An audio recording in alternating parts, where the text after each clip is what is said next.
Hi, everybody. Welcome back to Zesty Thoughts with your host, Annábla. Welcome to episode 48. I do apologize in advance. I have been sick. I've had this weird head cold. I thought it was allergies and it's just been lingering and my lymph nodes are crazy swollen. It's just been a week to say the least. So I'm here. I do have my iced coffee. I'm going to be sipping on this shit throughout the episode today to get me through. And I'm sorry. I'm going to try to edit out all the sniffles that I can because I'm struggling a little bit over here. But I did want to record this week for you guys because I am going to be out for 2 weeks. With my schedule this week, my full intention was to pre-record 2 episodes for when I'm out of town. When I come back, I'm going to try to fit an episode in. I'm going to do the best I can, y'all. Me getting sick kind of derailed all of my plans as far as pre-recording episodes. So I'm sorry that I didn't get a chance to. Either way, thank you so much for being understanding.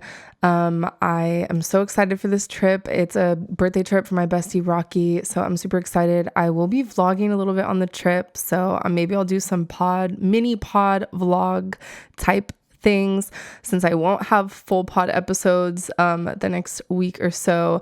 So be on the lookout for that. I'll post that on my YouTube channel for sure.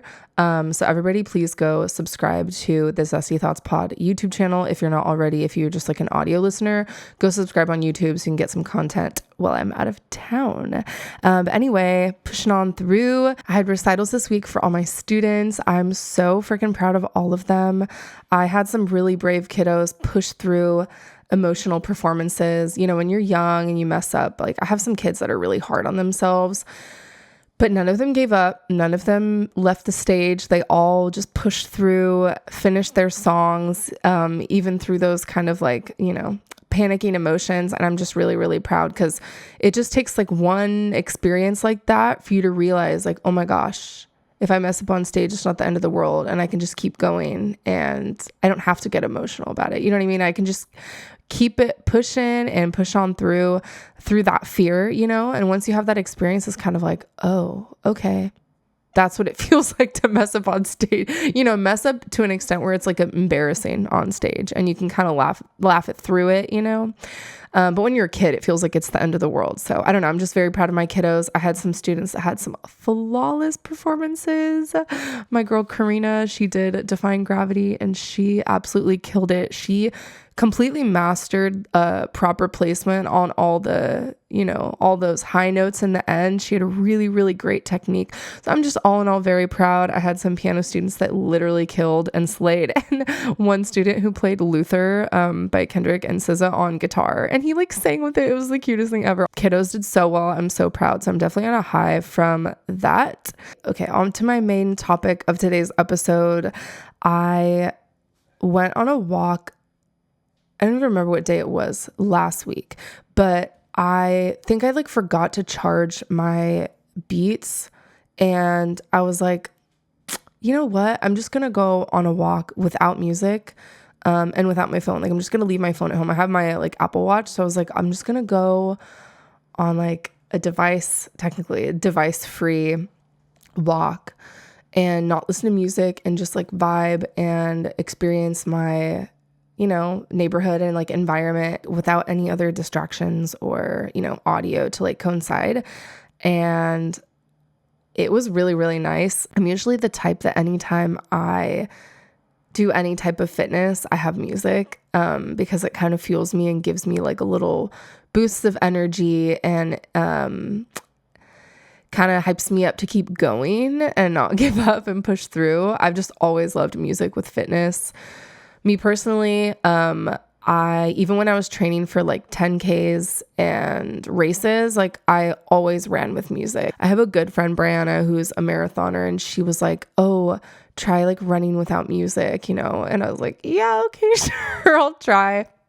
I tried it once and I brought I didn't even fully trust it. I literally brought my Beats with me. I just kept them out and just tried it. And I think it was one of my Friday long runs or something while I was training, and I tried it and I lasted maybe a half a mile. And then I was oh, I can't do this. I need something else to push me through and inspire me and give me energy and life and love. So yeah, I'm like not one, at least I guess with running is my new discovery, that I'm not one that can work out without music, especially in the gym, like lifting, because the music in the gym is so horrible. I don't know why that's just like a universal thing, why all like music in gyms is bad, but the playlists or whatever radio they're playing is like always horrendous. So I always have music on while I'm working out in the gym or running. But for my like little walks, I was like, wait, maybe this can be like my opportunity to like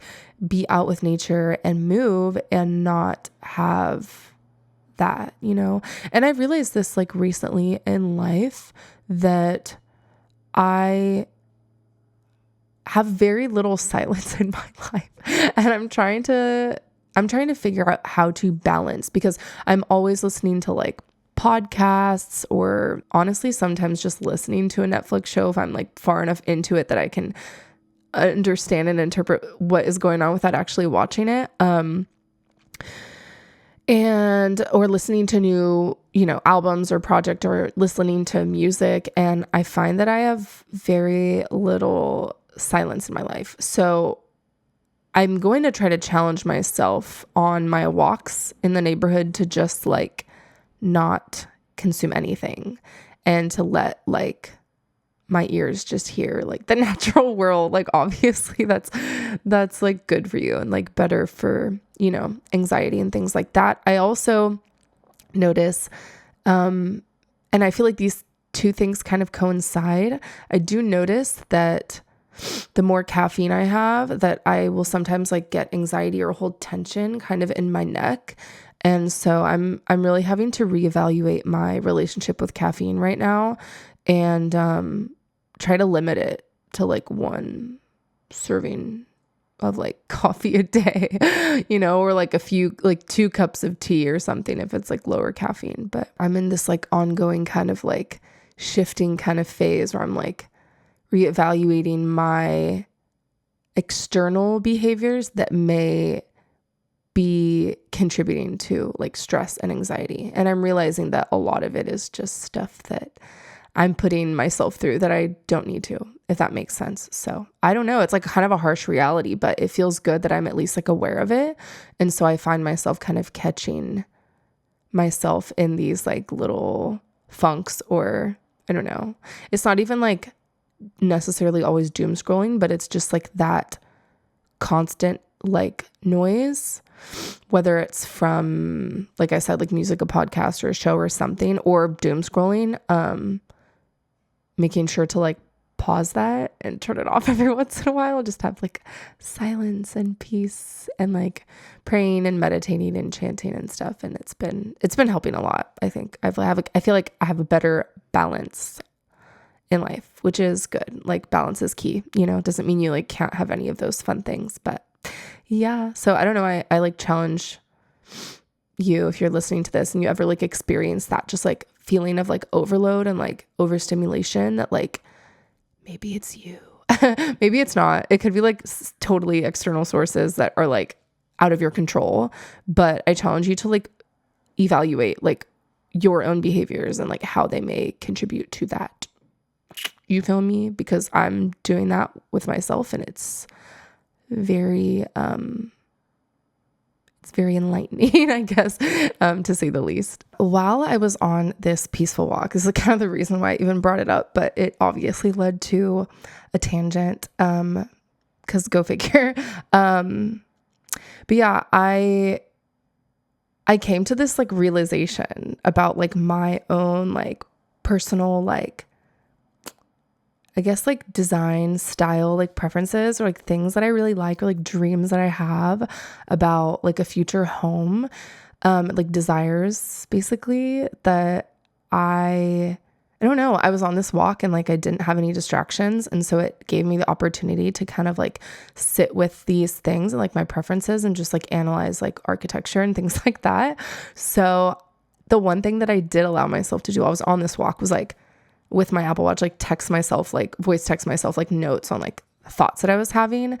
And actually like a lot of like inspiration for like pod topics and stuff came up while I was on my walk. So it's like, oh, like see what happens when you have like nothing like blocking that floodgate of like creativity and like the messages from the ether when you get like inspiration to write or like creative ideas. Like, see what happens when you don't have anything like in the way of that and like blocking that. Things come out. Like, creative thought is flowing constantly, you know. You just have to be open to it. So that's like another tangent I could go on, but that's another reason why I'm trying to kind of like quiet my mind a little bit more so that the creative ideas have the space to actually come forth. But anyway, long story short, I sent myself some notes. And one of my dreams that I realized while I was on this walk was that I love the idea of like a large front porch on a home where, you know, there's tables, maybe couches, seating, rocking chairs, like a swing, anything along those lines. So just like a lot of space for people to gather and just like, I don't know. I just love like the romanticized idea of like drinking coffee in the morning and like reading a book, or, you know, drinking iced tea in the afternoon, or like eating a snack, or just chilling with music on or something and just vibing on your front porch, being able to like connect with neighbors in the area and, you know, see your kids come home from school or whatever, your partner come from work, like that. Just a romanticized vision and idea of like that and experiencing that and like spending a lot of time on a front porch. And I know that there's like this, I don't know if it's like a trend, but there's like this trend that I've seen on TikTok, people talking about like, oh, are you like a living room person? Are you like a bedroom person? Just the idea of like, there are like kids or like families where like people spend most of their time in their bedrooms. And so you're like a bedroom person. Or there are some families where like most of the time people are spending time in the living room gathered together. And I think it's kind of interesting. I feel like I'm kind of a mix of both. I do like spending time in the living room, like in a common area. But if I'm working on like specific projects or like trying to do specific tasks where I like don't want distraction, then I'm like a bedroom kid. So I feel like I'm like a mix between the two, depending on like what I'm doing. I would like to formally add a third and fourth person to that list. I would say that there's like backyard / front yard kids, like kids that want to spend more time outdoors and spend a lot of time in their backyard, whatever that may look like. Now, when I was on this walk, I find it interesting that like I've found a lot of like inspiration and like, I had a lot of visions and ideas for like a front yard and a front porch, but like I don't really have any like particular ideas for like a backyard. Just the front yard is like more of like an idealized like thing in my brain. So I guess I like prioritize that, or I feel like the front yard is like more important or like more interesting or more of an intriguing thing about a home. And at least I like front yards better than backyards, I guess. But yeah, I just really like the idea of like a nice front yard. But I know a lot of people personally that spend a lot of time in their own backyard, like in their pool or like laying out on like lounge chairs or whatever it may be. And just like enjoying the outdoor spaces of your home a lot more. I think that also coincides probably with people that are like into gardening. Those are probably more like backyard or front yard or, you know, side yard or just like yard people in general, where most of their time is spent in the outdoor spaces of their home, if that makes any sense. Which obviously all of the above is like massive privilege to be able to even have access to like that outdoor space. And I realize that's something that like I really am grateful for where I live now, but I feel like I also don't use it that much, which is kind of like, what am I doing? Like I could have that now, that like idealized like space. I like do have access to it where I live. I'm really lucky. And I think that's kind of like one of my goals in like the near future is to just kind of like take more advantage of it, to spend more time outside, to drink my coffee outside and like lay out, like, you know, take advantage of the space that I do have. I also like one of my mental notes while I was on this walk was analyzing like home styles that I really like. I've always really liked like Spanish style homes. That's like definitely been my favorite. I have this like photo somewhere in my phone. I'll upload it here so you guys can see, of this like courtyard. And I don't know how to describe like what style. I guess it is like Spanish style, kind of like courtyard. But like my dream of like that home where like you walk in and there's just like a courtyard and the home like surrounds it. It's like there's a center. I don't know what that's called. I wonder if there's like an architectural term for like that kind of home. I'm going to Google it right now because I'm kind of curious. Where like a home is centered around a courtyard. Ooh. Oh. Wow, that's crazy. They're literally called courtyard houses. Okay.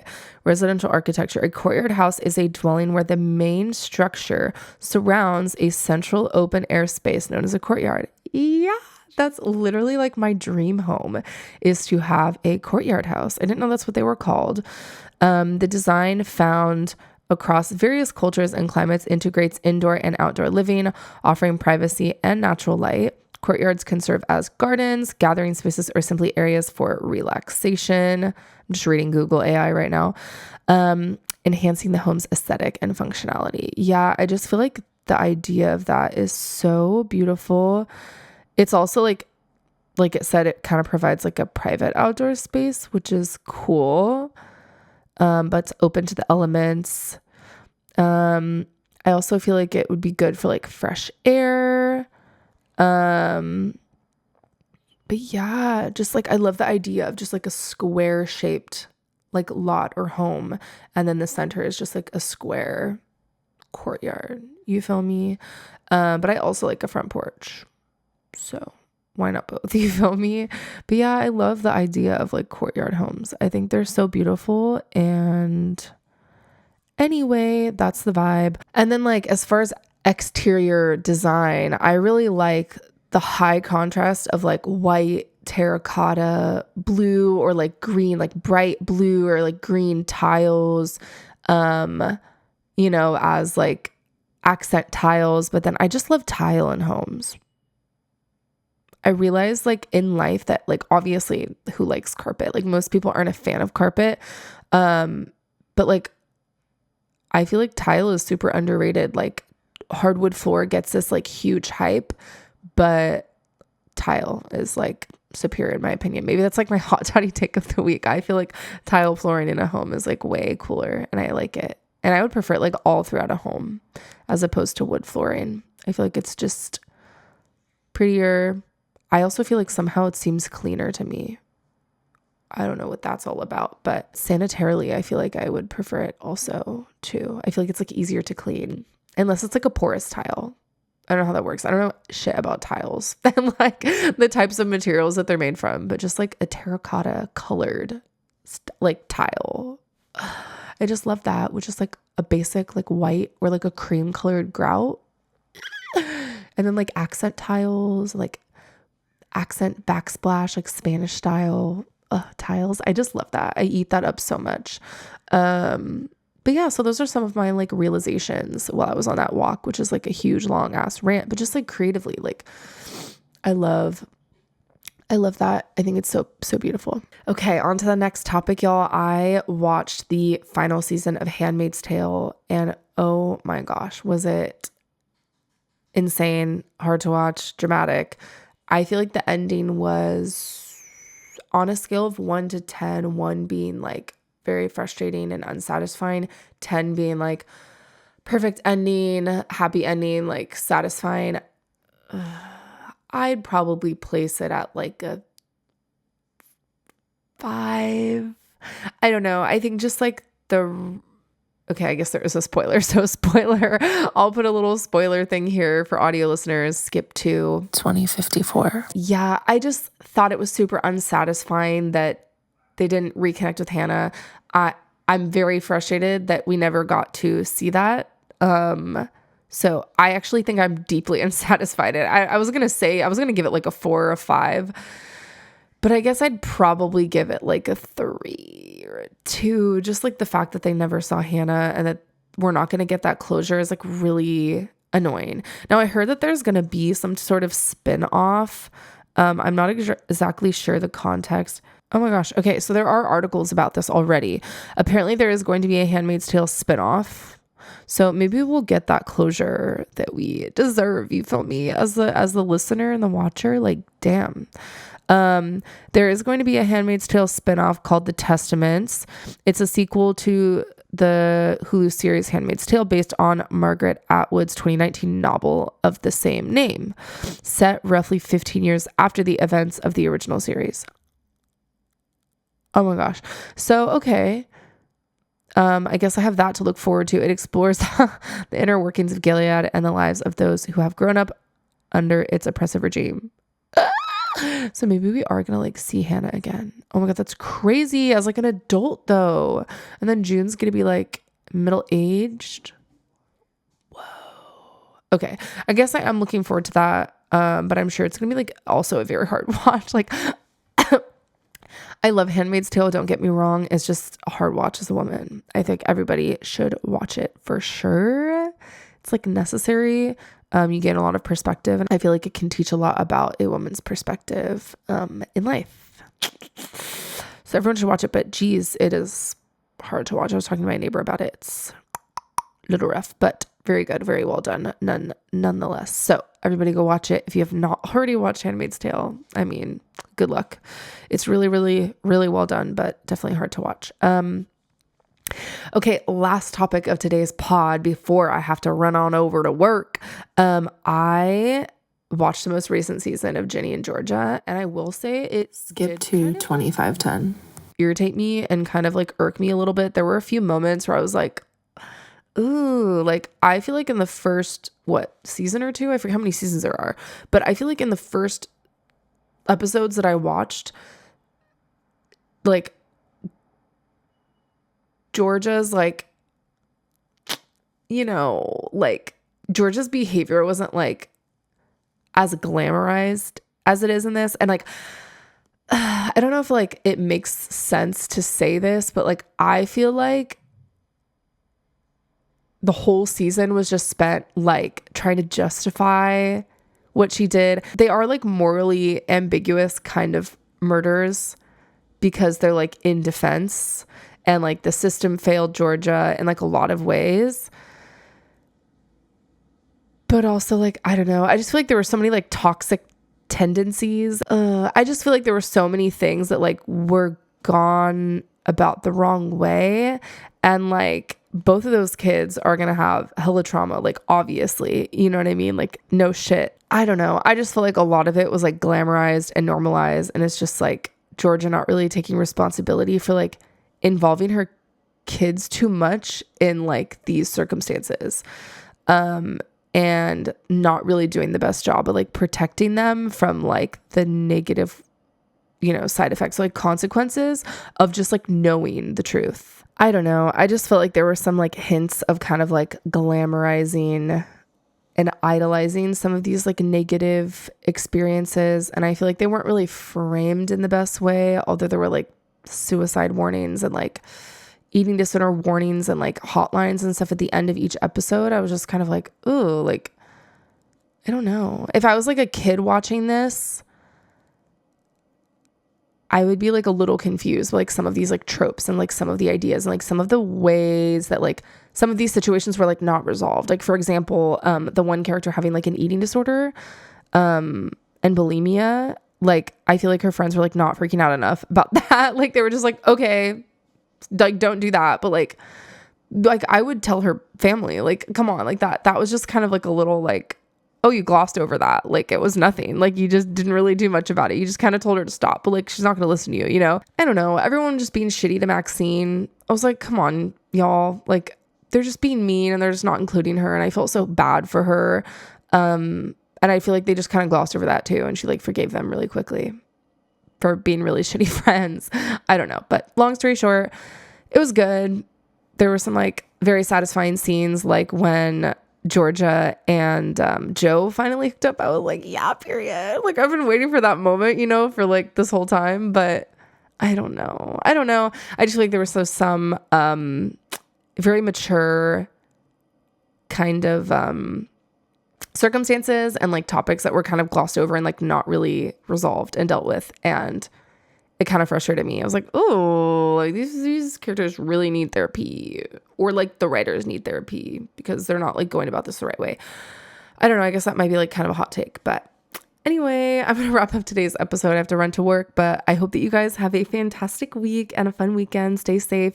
No episode next week. I will be posting like little vlogs and stuff on my YouTube channel, like I said. So please subscribe, like, comment. I'll see y'all in 2 weeks. Bye.